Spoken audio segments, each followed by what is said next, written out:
I stood outside Marcus's building, the gym. He lived above my breath, coming out in uneven clouds in the cool night air. The street was almost silent, except for the hum of a distant streetlight and the pounding of my own heartbeat. God, my palms were sweating so much, I kept wiping them against my jeans, but it didn't help. I must have rehearsed my apology 100 times on the walk here, and now every version of it tangled together in my throat. I raised my hand to knock, and froze. What if he didn't even open the door? What if he told me to leave? What if the last words I said to him were the final ones he ever wanted to hear from me? The guilt had been eating at me for days. Regret too, a heavy kind that never let you sleep right. I'd tried to distract myself, work, the gym, even music, but nothing stopped the replay of our breakup looping in my head. The look on Marcus's face when I walked out, it still stabbed at me. I hadn't even given him a real explanation. I was confused, scared, and stupid. So stupid. I finally knocked soft at first, then firmer when I panicked that he might not have heard. Footsteps. Slow, heavy, familiar. My stomach dropped. The door opened, and there he stood, Marcus, broader than I remembered. The hallway light outlining the shape of him. His expression wasn't angry. It wasn't cold either. It was something else, something I couldn't read. Something that made my breath stutter in my chest. His eyes locked on mine, and instead of rejection, there was warmth. Or was I imagining it? No, it was deeper than warmth. There was a flicker of something like longing, like he'd been expecting me, even missing me. And in that single moment, I knew this night wasn't going to go anything like I'd planned. Before Marcus, I wasn't someone I was proud of, not really. I don't mean I was a bad person. I just existed. I moved through life like a shadow, avoiding mirrors, avoiding attention, avoiding anything that forced me to acknowledge how small I felt inside my own skin. Physically, I was weak, thin arms, no strength. The kind of guy people assumed couldn't lift a single grocery bag without struggling. Emotionally, I was even weaker. I'd always been unsure of myself, unsure about my place, my future, my identity. I didn't grow up in an environment where being different was easy. Every whisper I overheard about boys who acted a certain way made me shrink smaller. I told myself for years that I was straight, that the way I looked at certain guys didn't mean anything, that the twist in my stomach when a strong, confident man walked by was just admiration. But loneliness has a way of magnifying the truth, and the truth was that I didn't know who I was, and I was terrified to find out. I started going to the gym not because I wanted to be strong, but because I hoped changing my body might change something inside me too. Spoiler, it didn't. Not at first. The gym was overwhelming, loud music, clanging weights, people with muscles I didn't know a human could grow. I didn't fit there. I stood out for all the wrong reasons. When I tried lifting a pair of dumbbells for the first time, my arms trembled embarrassingly, and a couple of guys nearby chuckled. One even nudged his friend and whispered, "Bro, he's gonna break himself." I wanted to disappear right there, and then I heard a voice behind me, steady, deep, unbothered. "Hey, ignore them. Form first. Strength comes later." When I turned, I saw him. Marcus, tall, broad-shouldered, arms built like carved stone. He looked like the kind of guy who belonged on the cover of a fitness magazine. But his expression wasn't mocking. It was soft, gentle even. His hands came down beside mine on the weights, adjusting the angle of my wrist. The warmth of his touch startled me in a way I pretended not to feel. "You're doing fine," he said. "Everyone starts somewhere." That moment stayed with me longer than it should have. It wasn't the physical help others had shown me things before. It was the way he looked at me, like I wasn't a joke, like I wasn't weak, like I wasn't invisible. After that day, I kept running into him. At first it felt like coincidence. Then it happened too often to be random. He'd always nod, always greet me by name, my name, which I hadn't even realized he'd remembered. He'd show me how to adjust a machine, how to breathe right, how to not injure myself. Slowly, I stopped feeling like prey surrounded by predators. Slowly, the gym became less terrifying, because he was there. I didn't realize when it changed, when I stopped looking at him like a trainer or a gym buddy and started seeing him as something else, someone else. Someone I cared about. Someone I thought about when I shouldn't. Someone whose presence could brighten my entire week. He became my safe space long before I admitted it. When life felt heavy, when I felt lost, all I had to do was see him, hear him say, "You're improving," or "Proud of you, man," and suddenly everything in my chest loosened. He believed in me before I knew how to believe in myself. We talked more about life, food, music. He listened. He really listened. And every time he smiled at something I said, I felt something shift inside me. Something I couldn't pretend wasn't real anymore. I fell for him slowly, quietly, helplessly, and the scariest part, a part of me hoped he felt something too. Marcus was the one who suggested private training. I remember the exact moment, mostly because I almost choked on my water when he said it. "You're doing great," he told me after I managed a full set of pull-ups for the first time. "But if you want to take things to the next level, I can train you one-on-one, after hours. Fewer distractions, after hours. Just us." My ears burned so hot, I thought the gym lights would flicker. But I nodded, pretending to be casual even though my heart was pounding like I'd just sprinted. "Yeah," I said. "Sure, if you have time." He smiled, got that smile, and said, "I'll make time." Our private sessions started the following week. The gym after closing was a different world, quiet, dim, almost intimate. No loud music, no grunting lifters, just the soft hum of machines and Marcus's steady, comforting voice guiding me through each movement. "Breathe, Brian. You rush when you're nervous. Relax your shoulders. You have more strength in you than you think." He wasn't just training me physically. He was undoing years of doubt I'd carried alone. His presence was grounding, like no matter how messy my life felt.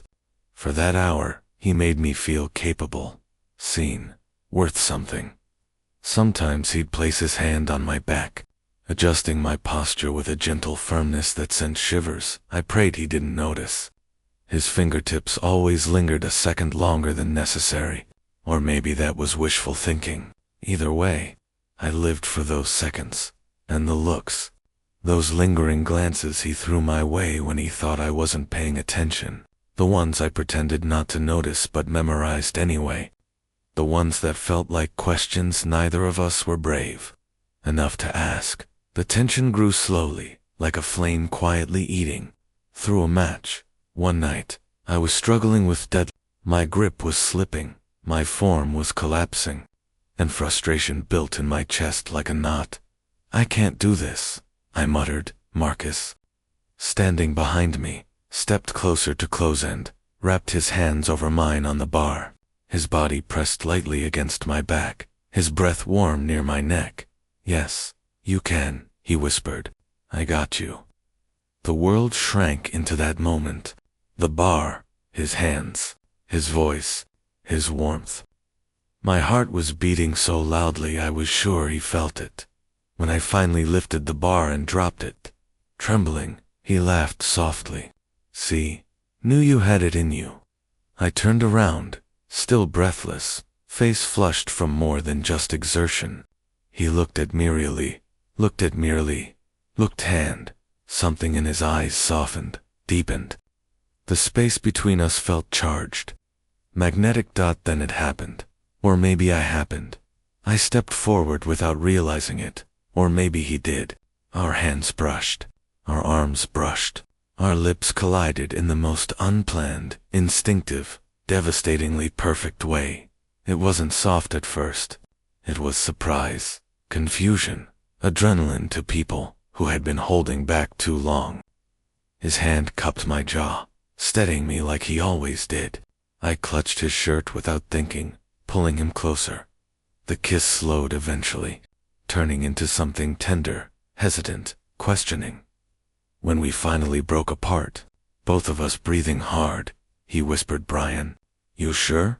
"Yes," I breathed. "I've been sure." He smiled, small, relieved, and full of something that made my chest ache. After that night, everything changed, and somehow stayed the same. We didn't announce it. We didn't define it. We didn't need to. What we had grew in secret, quiet touches between sets. Soft conversations in shadowed corners of the gym. Lingering goodbyes that became excuses to kiss again. He walked me home after late sessions. Sometimes he stayed a little longer than he should have. Sometimes I wished he'd stay forever. Marcus was gentle with me in ways I never expected someone so powerful, so physically imposing, to be. He noticed things when I was tired, when I was anxious, when I was pretending to be okay, and I understood him too. People saw him as a wall of muscle, a man who never flinched or felt afraid. But in private, I saw the softness, the guy who drank his coffee with too much sugar, who loved old soul music, who worried about disappointing the people he cared about. We balanced each other. Where I doubted myself, he gave reassurance. Where he carried weight alone, I gave comfort. Our love wasn't loud. It wasn't dramatic. It was tender, supportive, ours. And losing him was the biggest mistake I ever made. I wish I could say our downfall was something dramatic, something that made sense, a betrayal, a lie, a sudden tragedy. But the truth is uglier, quieter. It was me, my insecurities, my fear, the part of me that never believed I was enough for a man like him. It started on a night that should have been good. We'd just finished a private session, one of our best. I hit a new personal record, and Marcus was proud in that way that made me feel 10 feet tall. We were laughing, sweaty, high on accomplishment and closeness. When he leaned in to kiss me, that warmth bloomed in my chest, the way it always did. Then someone came into the gym early, a guy new member, tall, confident, the kind of person who didn't hesitate before speaking. He apologized for interrupting, but his eyes lingered on Marcus's body in a way that instantly prickled something inside me. "Damn, coach," the guy said. "You ever do private training for advanced lifters? I'd kill to get one-on-one with you." It was normal gym talk, innocent even, but the tone, the stare, the way Marcus laughed politely, I hated it. I hated the guy. I hated that I wasn't him, tall, strong, someone who looked like he belonged next to Marcus. Marcus didn't notice my shift at first, but it boiled inside me. Jealousy, insecurity, fear, things I thought I had under control, things I thought his love had fixed. Later that night at my apartment, when Marcus leaned against my kitchen counter, smiling, asking what was on my mind, I snapped. "Maybe you'd rather train guys like him," I muttered. "Someone who actually fits your world." He frowned. "What does that mean?" "You know exactly what it means." My voice was sharp, childish. "You could be with anybody you want. Someone stronger, more confident. Someone who looks like they belong next to you. Not someone like me." His expression softened, first confusion, concerned, but then it shifted into hurt. "Real hurt, Brian," he said quietly. "Why would you say that? You think I care about someone's bench press?" "You kissed me like you meant it," I said, "but maybe it's just because I'm convenient, easy, safe." That was the moment I saw something break in his eyes. He stepped back, arms crossing, not in anger, but like he was protecting himself from me. "Is that really what you think of me?" I should have stopped. I should have apologized right then, but the panic inside me twisted everything. "You deserve someone better," I snapped. "Someone stronger. Someone who doesn't need constant reassurance." He closed his eyes for a moment. When he opened them, something was gone, something warm. Marcus didn't yell. He didn't argue. He didn't beg me to stop pushing him away. He just said softly, "I can't do this with you right now," and walked out. The sound of my apartment door closing echoed in my head for hours, days, weeks. At first, I told myself he'd come back, that we'd both cool down and talk it out. But days passed, then a week, then two, and the silence became its own punishment.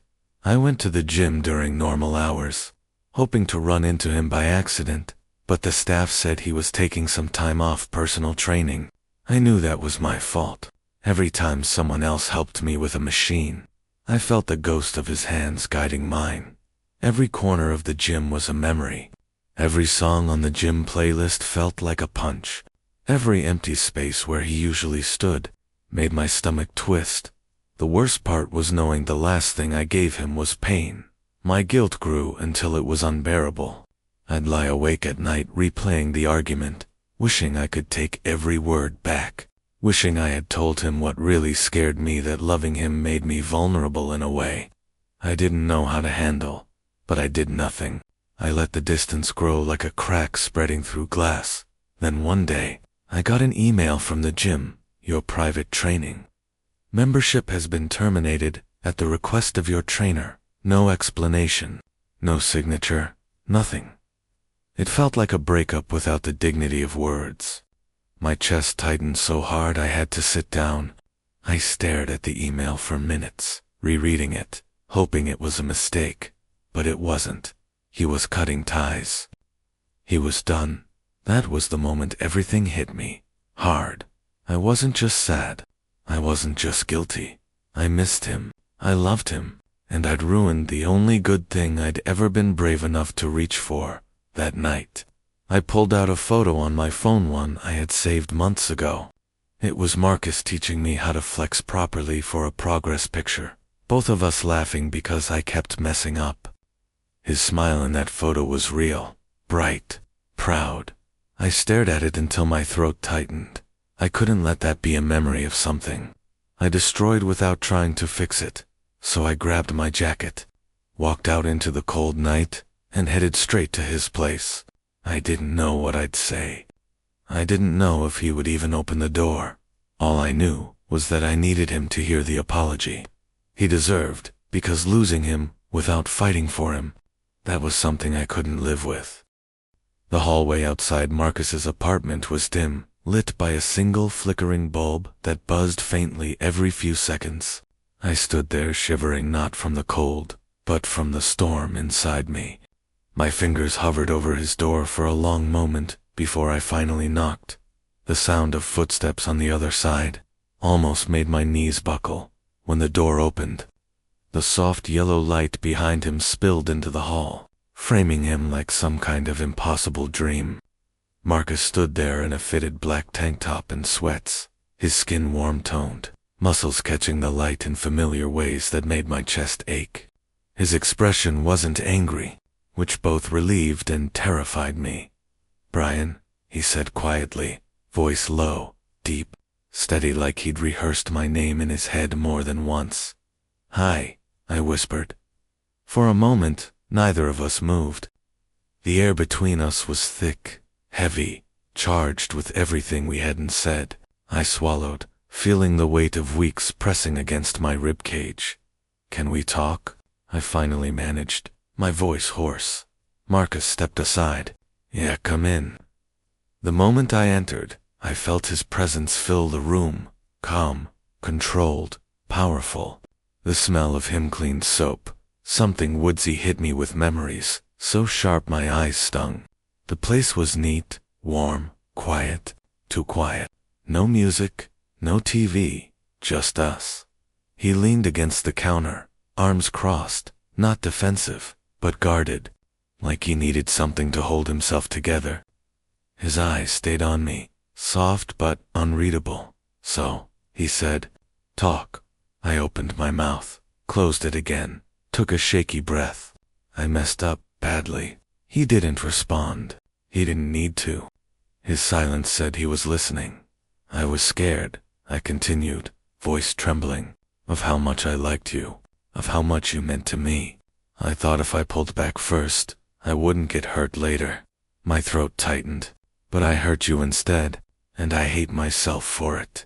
Marcus's jaw flexed, just slightly. But he didn't interrupt. I said things I didn't mean, I whispered. Things that were about me, my insecurities, not about you. You were the best thing in my life, and I threw it away, because I didn't think I deserved someone like you. My eyes blurred. I blinked quickly. You deserved honesty. You deserved someone who wasn't afraid to love you. Someone who wasn't so broken. A tear slid down before I could stop it. I'm sorry, Marcus. Still, he said nothing. He just watched me, his eyes dark and deep and full of something I didn't understand. I kept going, words tumbling out like they'd been trapped in my chest for years. You were patient with me, kind. You made me believe I could be more than the weak, scared guy I've always been. And I pushed you away because I didn't think I was enough for you. The silence expanded, thick and painful. Then Marcus finally exhaled a long, slow, quiet sound. Brian, he said softly, why didn't you just tell me? His tone wasn't angry. It was wounded, and that hurt more than anything else. I shook my head, voice breaking, because I didn't want you to see how insecure I was. I didn't want you to think you made a mistake choosing me. His eyes tightened barely, but I saw it, felt it. Something cracked open in him. You think I pick people by what? Their muscle size. His voice was low, but emotional. You think that's all I saw in you?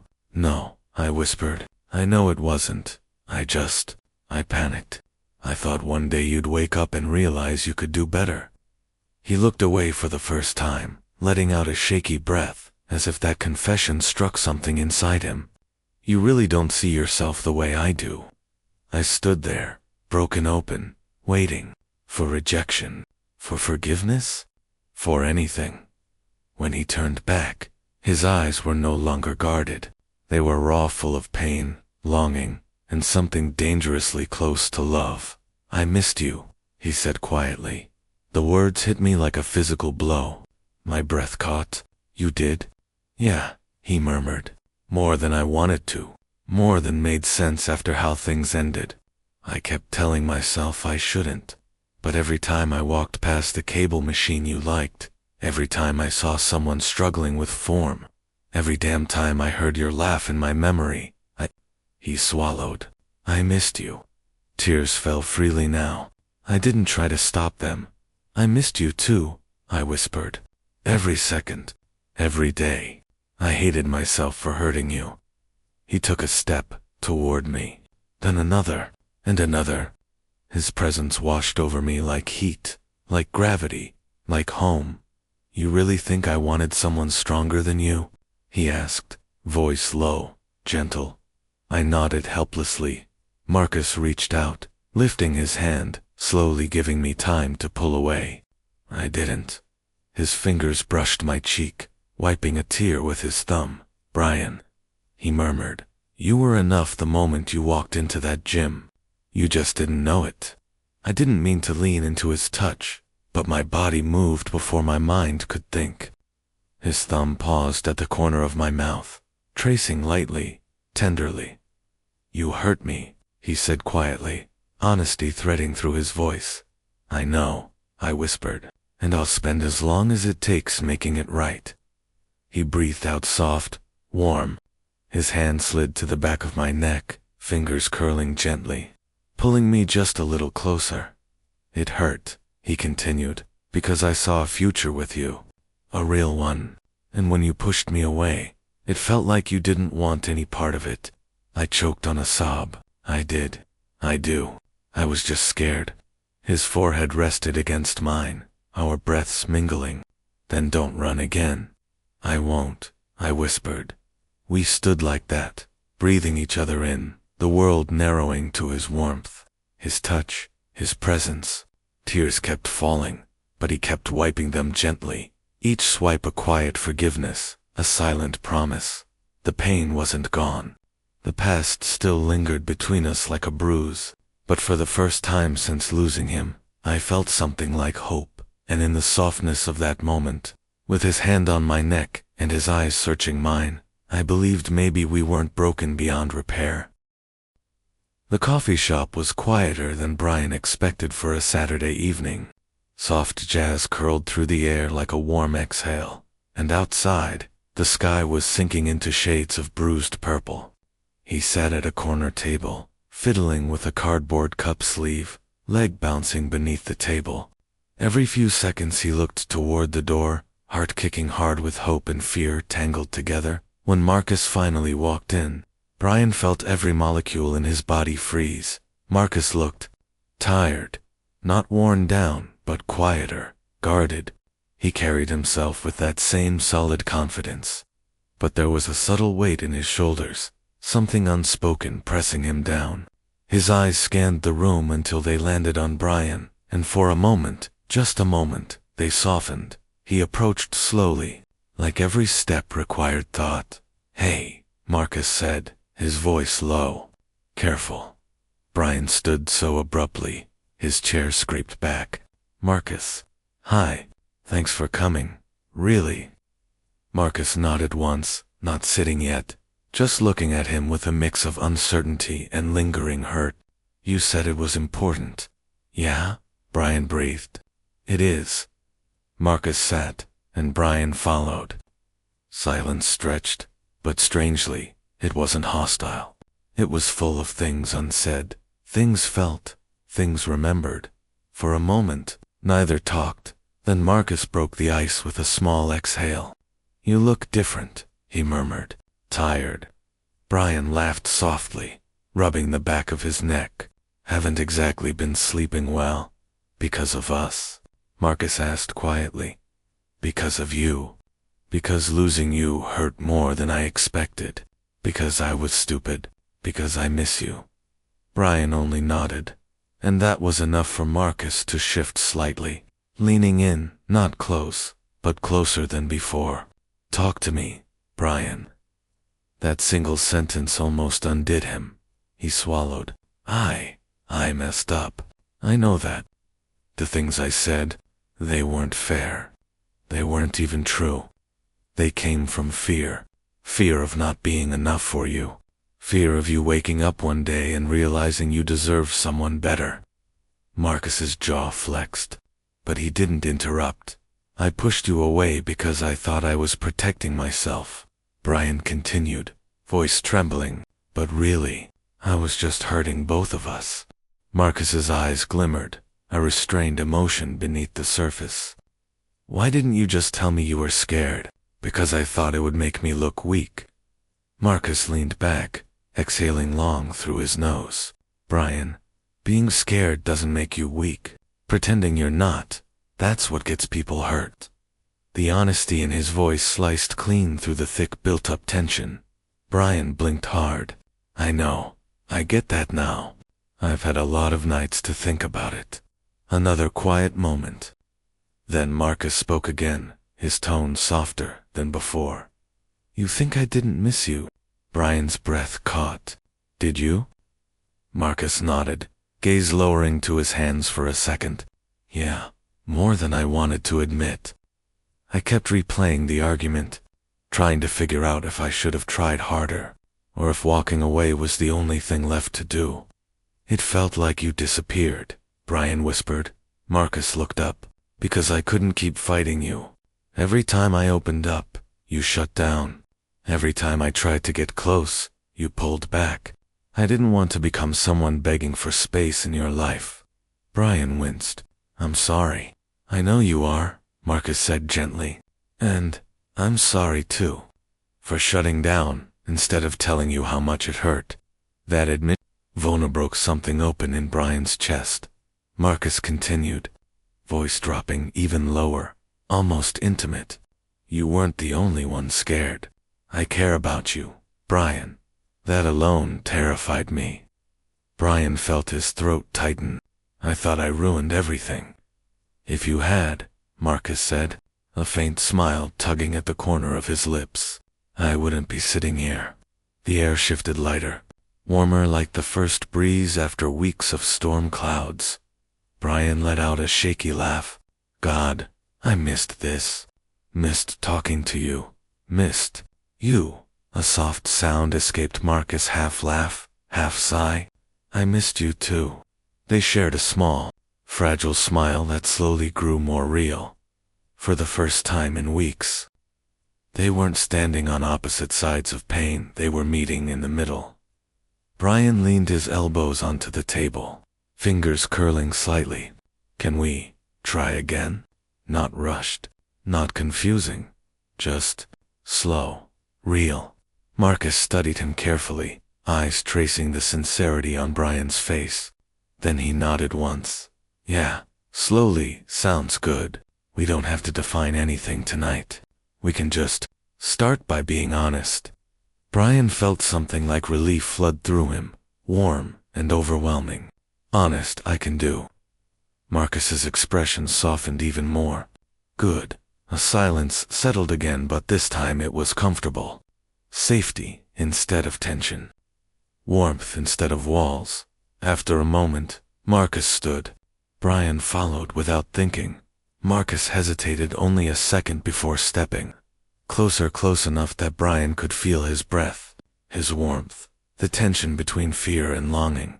Then Marcus pulled him into a hug, not a quick, polite hug, a real one. Strong arms wrapping around Brian, holding him tight, holding him like he meant it.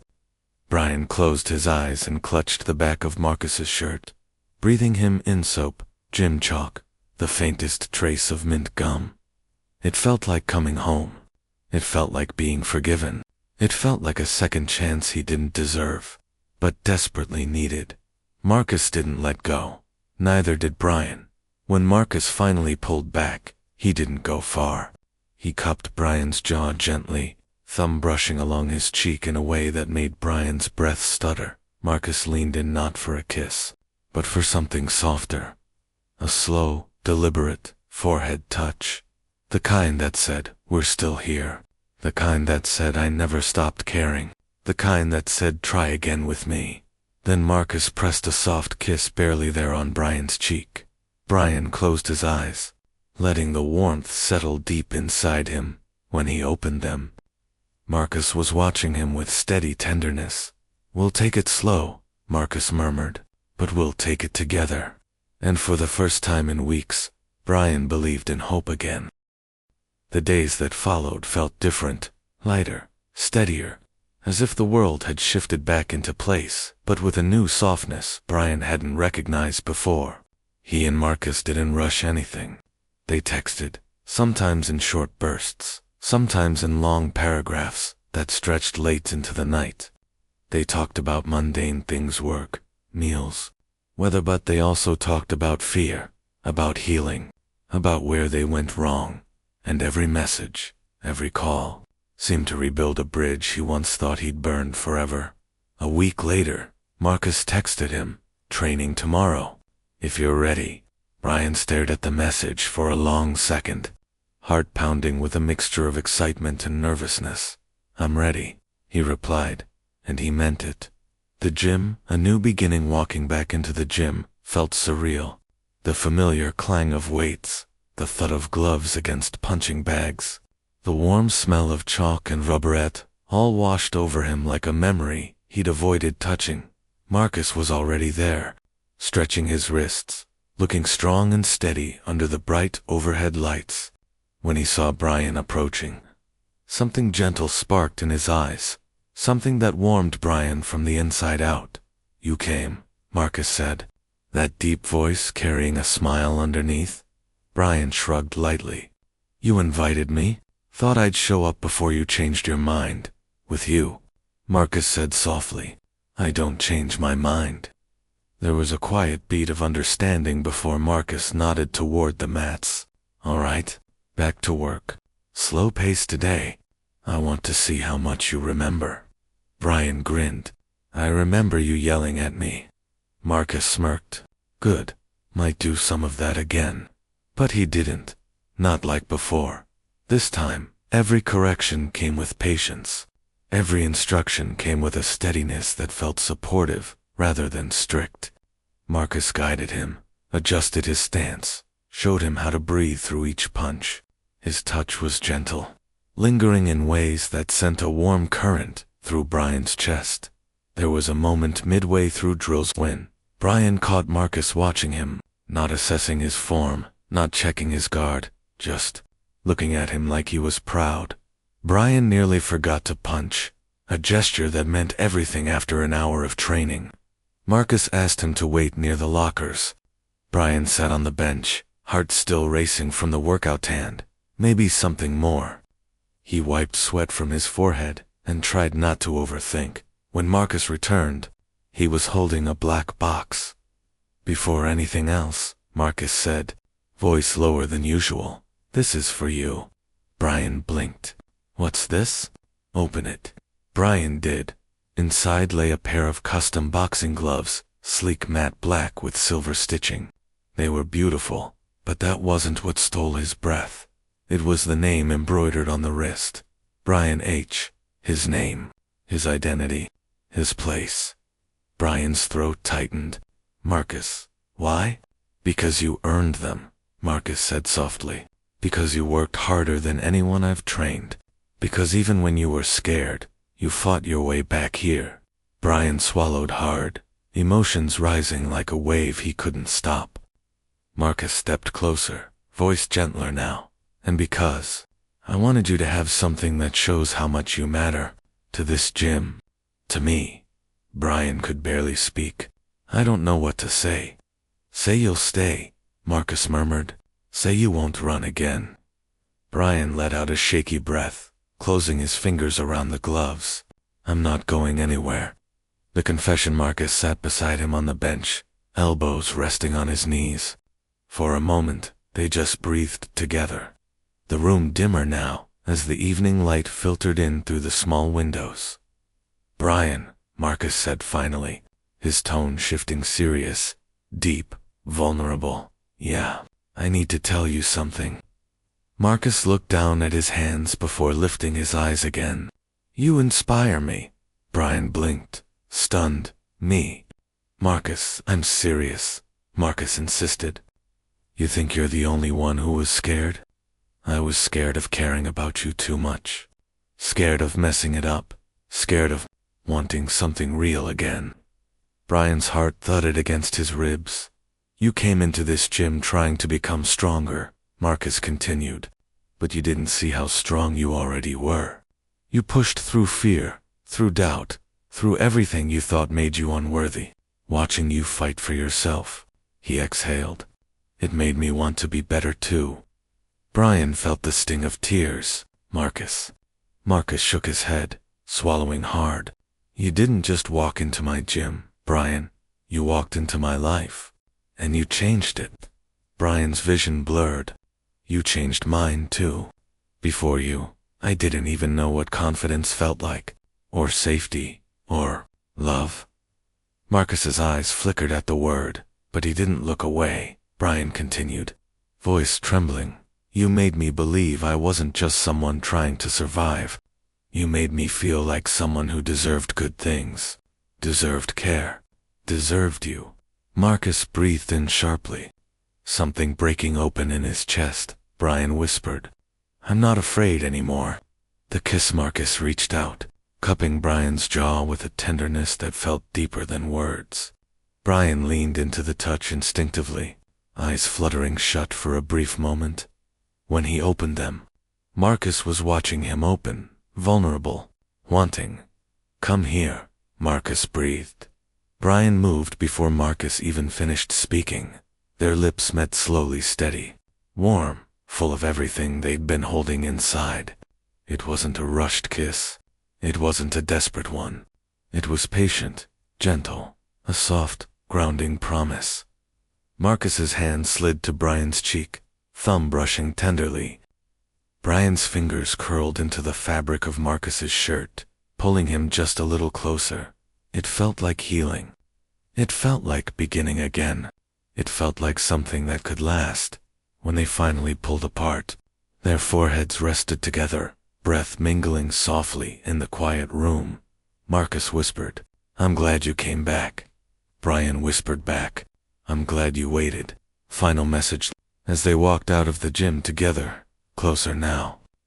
Shoulders brushing, Brian glanced at Marcus with a warmth he didn't need to hide anymore. Because love wasn't a threat now. It wasn't a fear. It wasn't something that made him pull away. It was something that grounded him. Something he chose.